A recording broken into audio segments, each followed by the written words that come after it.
Ek is vandag hier oor kan die bekende Hyde Park in Londen, waar soveel gewilde konserte plaasvind en waar mense vry en verlig rond beweeg en kuier, selfs al is dit donker soos wat dit nou is. Die gebou hier agter my is redelik onbekend vir meeste mense, en tog is die geskiedenis daarvan aangrypend. Tyburn Convent is 'n getuienis van lyding en getrouheid. Tyburn was eens 'n plek van bloed en vrees.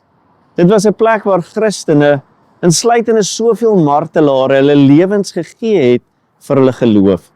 Tyburn en elkeen wat hierdeur aangeraak is, wil jou en my herinner daaraan dat disippelskap 'n pad van selfverloning is. Jesus het self gesê in Markus 8, as iemand agter my wil aankom, moet hy homself verloon, sy kruis opneem en my volg. Lyding was nooit sinloos in God se plan nie. Christus se kruis en die kruis van sy volgelinge is nie net 'n simbool van dood nie, maar van sending, van geloof, van roeping, van God wat sê, ek stuur jou. Ons word nie net geroep om te glo nie, maar om gestuur te word, om in 'n wêreld van donker en gebrokenheid die lig en die liefde van Christus te wees. Ons kan en moet aan God vashou, veral in ons moeilike tye. Ons kan en moet op God vertrou, veral in die tye wanneer ons dit die minste verdien. Dietrich Bonhoeffer, wat self vir sy geloof gelei het, skryf, wanneer Christus 'n mens roep, roep hy hom om te kom en te sterf. Dit is nie noodwendig 'n fisiese dood nie, maar 'n dood aan ons eie wil, ons eie gemak, ons eie planne.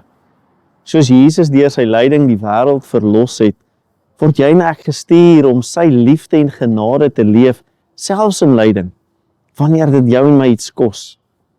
Mag ons hier by Tyburn onthou, die kruis is nie net 'n las nie. Dit is ons sending opdrag. Jy is gestuur tot eer van God. Here, wil U ons stuur met moed en getrouheid. Laat ons nie terugdeins vir die prys van disippelskap nie, maar laat ons getrou wees aan U roeping. Amen. Dankie dat jy ook vandag ingeskakel het en ek wil jou aanmoedig, gaan wees God se lig daar waar jy leef. Tot volgende keer. Totsiens.